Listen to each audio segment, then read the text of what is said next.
Hello everyone. Today we're going to talk about 15 old games that can still surprise you with their graphics, visual effects, and overall atmosphere. This isn't the first time I've compiled a list like this on the channel, so it's only logical that I've already mentioned some of the older games, and if they're not in this video, it's probably because I've already talked about them. But if you want, you can write your favorite games in the comments. Enjoy watching! Gears of War 4 is probably the most neutral entry in the whole series, maybe even kind of forgettable.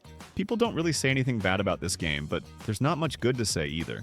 To be honest, almost no one remembers it, which is pretty strange, because at least in terms of technical execution, this game is a step up from the previous ones in the series. But that's not too surprising since it launched on the new generation of Microsoft consoles, and on Xbox TV, so it was meant to show off the power of that hardware. I gotta admit, it did a pretty good job, because even after almost 9 years, this game still looks really nice. Unreal Engine 4 is working its magic here, so even in 2025, you won't feel like you're playing something ancient. Plus, considering the genre, which is a third-person shooter, the gunfights, movement animations, and shooting mechanics are top-notch.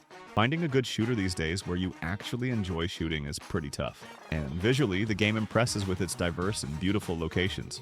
Just to clarify, 4 is probably the shortest installment, taking about 6 hours to complete, but it never gets boring, unlike some Call of Duty campaigns where there's action around every corner. Here, you can really dive into the action and the setup of certain missions. It's just a shame that playing on PC is a bit tricky for one simple reason. It's not available on Steam.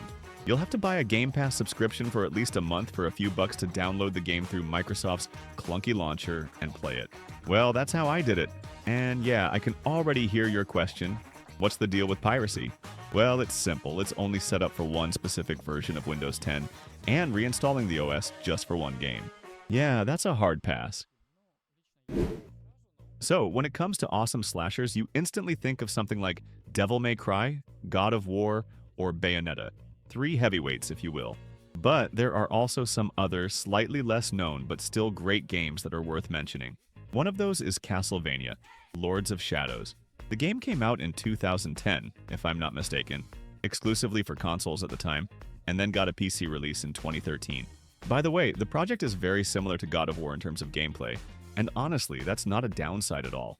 I mean, I'm not going to sit here and throw around phrases like, obviously a copycat, because they just borrowed the gameplay formula, while everything else is original. This is especially true for the story and setting. I mean, the whole medieval Gothic Europe vibe with knights really hits home for me, and yeah, visually I wouldn't say the game is super high-tech, but honestly, it didn't need to be, because the artistic style and clever camera angles do most of the heavy lifting. Just like in God of War or Devil May Cry 4 outside of battles, the camera always finds the perfect angle to showcase the beauty, letting you fully enjoy the scenery of the locations where you jump and climb through ancient ruins, no matter the season. And the gameplay is solid too. Taking down enemies is a blast, thanks to the smooth combat, combos, finishers, and of course those QTE elements in boss fights. Oh, and the boss battles are a real treat, especially against those who are at least 5 times the size of the main character, making you literally climb on them to hit their weak spots. Yeah, just like in Shadow of the Colossus. There's also this lesser-known but incredibly beautiful game called The Vanishing of Ethan Carter.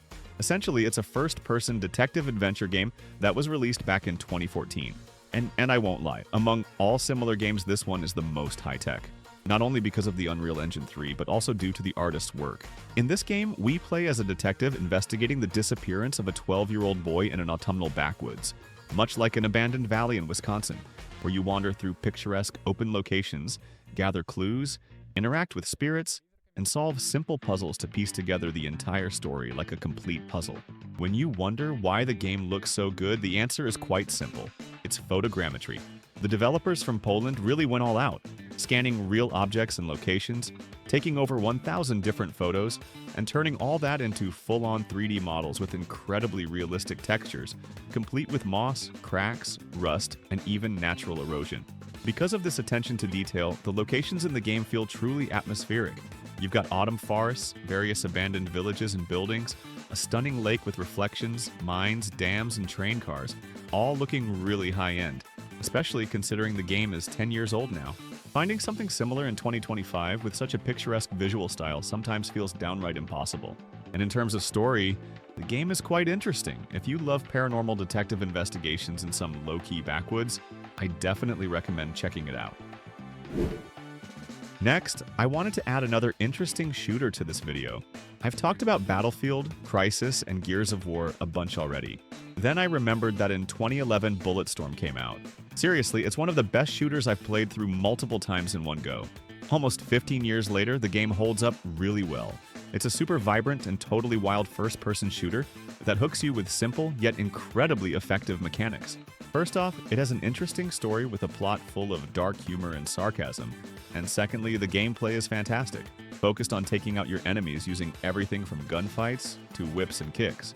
You can pull enemies towards you, then kick them into traps like spikes. Plus, the game encourages this kind of playstyle, rewarding you with more points for creative enemy takedowns. And yes, you can use those points to upgrade your weapons. Visually, Unreal Engine 3 does a solid job here. The locations are nice, the situations are varied, and the game is packed with tons of effects, explosions, and particles, making each shootout feel dynamic and fun, not just boring shooting. I won't even get started on the mission where a massive rotary wheel chases you, destroying everything in its path. That's basically the game's calling card. It's a shame that Bulletstorm is pretty short in terms of gameplay. You can finish it in about 4 hours, which is super disappointing. Because first, that's just not enough, and second, there's no sequel, and it's unlikely there will be one, even though the ending kind of hints at it. If for some reason you haven't checked out Bulletstorm, I highly recommend you do. It won't take much of your time, but it'll definitely give you some great emotions. And this is The Last Guardian, a game that I'm sure not too many people have heard of. It's one of the few games that's truly an exclusive. It came out in December 2016 on PlayStation 4 and still hasn't been ported anywhere else besides Sony's console. By the way, this game isn't from just anyone, but from the developers who brought us the iconic Shadow of the Colossus in certain circles, as well as Ico, if any of you have even heard of that. And yeah, I get that today we're talking about the graphics, but I'll also point out that the game is super atmospheric, telling the story of a little boy and a fluffy creature named Trico, where the heroes have to team up and go on a real journey of friendship. And the game looks pretty charming, not so much because of any tech, but probably due to its visual style. All that ancient architecture, ruins, and scale are executed at a perfect 10 out of 10. However, the main highlight of the game, as silly as it sounds, isn't just the locations, but that aforementioned creature, a mix of a dog and a bird that behaves like a real living being in the best way possible. Special attention was given to its feathers, each moving in the wind in its own way. The fur is also quite realistic, and add to that some really well-crafted movement animations, plus amazing physics, and you end up with a true living Pixar cartoon on screen. And those same locations, which, yeah, aren't the main part of the game, are still pretty nice, and there are definitely plenty of beautiful views throughout the gameplay. If you're looking for a really touching and heartfelt story with an amazing soundtrack and stunning visual style, you definitely shouldn't skip this game. Continuing on the topic of artistic work that's hard to look away from, I want to talk about the puzzle platformer Machinarium, released in 2009, which still looks like a hand-painted watercolor. In this game, you play as a little rusty robot who's been thrown onto a junkyard, so your mission is to piece yourself back together, save your girlfriend, and return to the city of Machinarium, hence the name. The story and plot are presented without any words, since gameplay-wise, it's a classic quest where you click around the screen and solve various puzzles that will really make you think. This raises a fair question. Why feature a platformer in this video that has no technology? Moreover, the engine is actually Flash.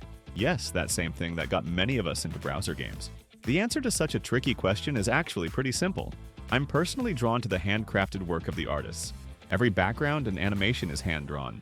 The detailed rusty mechanisms, smoke, steam, and even the gears spin with life. No matter what anyone says, it's the artist's work that allows many games to remain visually relevant for years to come, and the overall execution of surrealistic steampunk is done with heart. If you love atmospheric puzzles, this is a true gem that can still pleasantly surprise you after all these years. Next up is Ratchet and Clank, Tools of Destruction. If I'm not mistaken, this is the first game about Ratchet and Clank that was released exclusively for the PlayStation 3, even though the series started back in the PlayStation 2 days. So it's no surprise that this new game had to showcase technological advancements and sell you the console. And you know what, it really nailed that, because even though the game came out in 2007, it still plays pretty well in 2025. Let's be honest, there are only a handful of games that people say feel like a cartoon come to life on screen. And honestly, that phrase probably came from Ratchet and Clank, especially when you play on a big TV, where those cutscenes really do look like a cartoon sometimes. The animations are really impressive, especially for its time. And I haven't even mentioned the variety of locations. There are just so many, even though it seems like a kid's platformer. But they clearly didn't hold back on the budget and resources during development. Not every modern AAA game can boast such a wide range of levels. You've got a metropolis with flying cars and trains soaring high above, and all sorts of green swamps with lush vegetation and humidity, different weather conditions like light rain or ancient ruins where each feels like a level from a cartoon. And the cherry on top is definitely the gameplay. During battles with enemies, where the screen is just packed with various effects, explosions, smoke, and particles. It's been about 18 years, and it still looks amazing, no doubt about it. Even though it may seem like just a platformer, it's a breeze to play through. If for some reason you're not familiar with it yet, I highly recommend you check it out. Plus, you can totally play through the game from start to finish on a PC using an emulator. It's surprising, but when it comes to graphically intense shooters, many people often think of the Battlefield series or Crysis. And honestly, they deserve it, no doubt about that. I've talked about these games myself. However, Electronic Arts has another very graphically impressive title in this genre. And I'm talking about Star Wars Battlefront, which was released in 2015. It still looks amazing today, all thanks to the Frostbite engine, which proved itself back in the original Bad Company. Plus, Battlefront used its third version, which also powered Battlefield 1, 4, 5, and Need for Speed from 2015. What's really cool is that the engine can deliver stunning visuals in various conditions. For example, take Batman Arkham Knight, which is indeed beautiful, I won't argue with that, but many of its flaws are hidden behind dark times of day, rain, and smoothing with a bunch of neon signs. Don't think I'm throwing shade at Batman, I'm just using it as an example of smart use of capabilities. This all leads to the fact that the events of Battlefront take place in different locations, under various weather conditions, times of day, and different scenarios. You've got a beautiful evening forest with scattered light sources, soft smoothing, and shadows, as well as a daytime forest where sunlight filters through the tree canopies, various desert locations under the blazing sun and dust from shootouts, or even pristine winter landscapes where snow dramatically flies up when hit by gunfire. In short, you can definitely enjoy the beautiful views here more than once for sure. Alright, so I think the last game for today is one where it's not just about the technology, but really the artist's hand. It's Bastion, released in 2011. Here, you'll dive into the story of a boy who wakes up in a world that's literally falling apart. Your mission is to reach the Bastion, collecting various magical crystals to save this world, while also battling along the way. Similar to Machinarium, it's all about the art and the handcrafted work in every frame. The game features super vibrant colors, stunning landscapes, and smooth animations, where the ground and platforms form beneath your feet in real time, with all kinds of sparkles, smoke, leaves, and more. Because of this, many rightfully consider Bastion to be one of the most beautiful two-dimensional games ever made, which I think is totally deserved. And I can't forget to mention the soundtrack. Yeah, I know this video is about graphics, but the music is just as important as everything else, and it's absolutely gorgeous. Those who've played it probably get what I mean, since more than one track has made its way into my personal playlist. This kind of approach isn't just in Bastion, but also in other games from the same developers, like Transistor or Hades. So if you love atmospheric indie games with soul, I highly recommend checking it out. Another brutal slasher that came out in 2010 is Dante's Inferno. Yeah, it's basically a gameplay clone of God of War, but this time, it dives deeper into the themes of the Crusades and religion. This is probably one of the best games of all time, where the concept of hell is portrayed as well as it can be. The story follows the main character as he journeys through hell to save his beloved. You'll have to traverse 9 circles of hell, each unique in its own way, with distinct designs for both the locations and the bosses that embody various sins. While the first circle, Limbo, doesn't leave much of an impression, the second circle of Lust definitely makes its mark, showcasing passion, debauchery, and symbolism in architecture that resembles genitalia. The third circle is Gluttony, where you'll encounter a muddy sludge, a vast swamp of disgusting slime and drowning souls, and this pattern continues with each subsequent circle like greed, wrath, heresy, violence, lies, and betrayal. This is far from a game that romanticizes hell. Instead, it's depicted in a way that makes you never want to end up there, and the developers really nailed it. The gameplay is solid too, with good combat, various combos, upgrades, finishers, and of course boss battles at the end of each circle. And these fights are well executed. Let's be real, Dante manages to take out death itself at the start of the game to grab Yukasa and then slay other demons along the way. By the way, despite being a console exclusive, right now Dante's Inferno runs perfectly on a PS3 and Xbox 360 emulator. So if you're up for it, I highly recommend downloading and setting it up. Trust me, it's totally worth it. Back in 2016, Final Fantasy XV also came out. Honestly, I'm not really into this game series, and I'm not too sure if there were other graphically impressive games before it that can still wow us today. But the 15th installment fits the theme of this video perfectly. Plus, it's an open-world game, and I gotta say, the world looks pretty nice even in 2025, which you can explore on foot or by car. Too bad you can't drive the car directly. Now, a quick overview of the world and its landscapes. It's quite unique and doesn't resemble other open-world games, especially because of its architectural style. Although there is one game that's somewhat similar, also from Square Enix, called Forspoken. And it only resembles Final Fantasy because of the engine, since both use the Luminous engine, but in one case the developers optimize it, while in the other it's kind of thrown together. The game also makes great use of artistic techniques, so the theme feels like fantasy, but based on reality.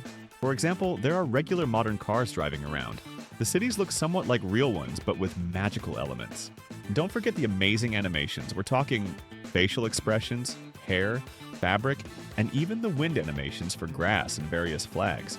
This contrast between fantasy and reality really draws you in. And the characters' faces, especially the female ones, are stunning and incredibly lifelike. No need to even mention it. In this regard, the developers really know what they're doing, and I'm sure they've mastered it quite well. Forza Motorsport 5. Why not include a flashy racing game from its time in this video? Honestly, the perfect fit for this topic is the 5th installment of Forza Motorsport. By the way, you can draw a little parallel with the game mentioned earlier. This game came out in 2013, right when the Xbox 360 era was wrapping up, and it launched on the new console from Microsoft. So visually and technically, the game had to sell you on that new console and show off a leap in technology. And let's be real, they nailed it. I'm watching the gameplay footage right now and I can't help but drool because I love these arcade-style racing games based on official races. I want to play it, but I can't since it's exclusive to Microsoft consoles and never made it to PC. Honestly, if they released the older titles on PC like they did with the Halo series, I'd buy it at any price. Just let me play a good racing game, come on. Because as a racing game, it nails its job 100%. The game features a massive garage with over 200 licensed cars for every taste and color, each crafted down to the smallest details, including road behavior, the visuals, and even the cockpit view, which is stunning. Competing with hits like Gran Turismo or Need for Speed Shift. What's also really appealing are the tracks. There are plenty of them, they're licensed, and on top of that, they're really beautiful, thanks to the architecture of the countries where the races take place and the overall graphics, with nice color grading and soft shadows. Honestly, if I were a bit richer, I'd grab an old Xbox One just for the Forza series, both Motorsport and Horizon, which is stuck there. I just love these racing games, can't help it. Titanfall 2 is, for me, the gold standard when it comes to shooters, and it's not just about the graphics. Even though, let's be real, it looks great too, it's more about the engaging story and plot. Honestly, this is probably one of those games I'm totally willing to pick up and replay every year, even though I know how the story ends and can almost recite every line.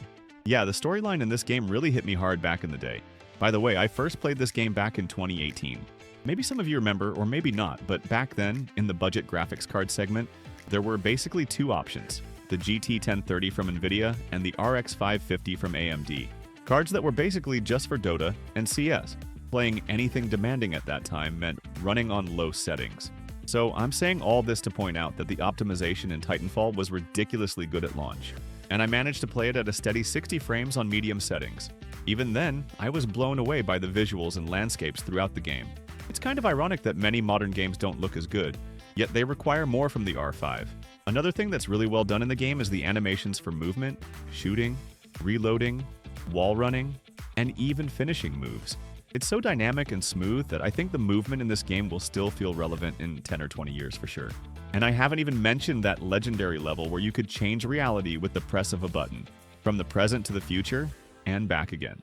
And the amazing thing is, back then, you didn't need those incredibly powerful and expensive SSDs like modern games with similar mechanics, like Alan Wake 2, The Medium, or the latest Ratchet and Clank, where you could fly through portals and change reality. This is the story of two brothers, an amazing indie hit from 2013, which, like the game mentioned earlier, is also made on Unreal Engine 3. Instead of focusing on photorealism, it prioritizes artistic style. Because of this, the game looks like a real fairy tale on screen, though it's pretty dramatic. The plot tells a sad story about two brothers whose mother dies at the beginning of the game, and their father is seriously ill, which leads them on a journey to find him a cure. I'll say right off the bat that the journey itself isn't long and can actually be completed in one well-spent evening, but it's packed with various situations and locations that change one after another. On top of that, the game features unique controls, as you'll be managing both brothers simultaneously with one gamepad. The left stick controls the older brother, while the right stick controls the younger one. The triggers and bumpers work the same way, so if you have a friend or younger brother to share this journey with, I highly recommend doing it together for the full experience. As for the artistic work, it's a true Scandinavian fairy tale in the style of the Brothers Grimm, where you'll encounter very atmospheric views throughout the game that perfectly contrast comfort and danger. In fact, every frame in the game is like an illustration from a book. Those who have played will totally get what I mean. By the way, there's a remake, but I wouldn't recommend playing it. They moved the game to a new engine for some reason, which not only caused it to lag, but also made it lose all the original style that fans loved from the 2013 project. Alright, to wrap things up today, I want to talk about the game Splinter Cell, specifically the first one. And yes, just so you know, I've already covered my favorite game in the series, Chaos Theory, in one of my segments, so today we're diving into where it all began. At first glance, you might not think this game has amazing graphics. It came out in 2003, and honestly, it's a bit outdated. Sure, when it comes to textures and anti-aliasing, that's true, but the lighting and shadows are actually solid, since all the focus is on lighting, shadows, and realism. Just one light source can totally change the game, for better or worse. This is one of the few stealth games where you can plunge a location into complete darkness by turning off all the lights, making it super dark, where without night vision goggles you can't see a thing. Plus, Splinter Cell came out as a sort of competitor to Metal Gear Solid 2, and was originally released on the original Xbox, so the developers had the challenge of not only creating an interesting game with similar stealth mechanics, but also making it more tech-savvy, and thankfully the hardware of the Xbox back then made that possible. Some might say the game is also on PlayStation 2. Yes, it is, but the most graphically impressive versions of this series have always been on Xbox. Gameplay-wise, light is both your ally and enemy at the same time. How well you use it determines how successfully you can complete each mission. I remember playing this game as a kid, and let me tell you, it was no walk in the park. Honestly, even in 2025, this game can really make you sweat. It's a true classic of its time, and I highly recommend it to all stealth game fans.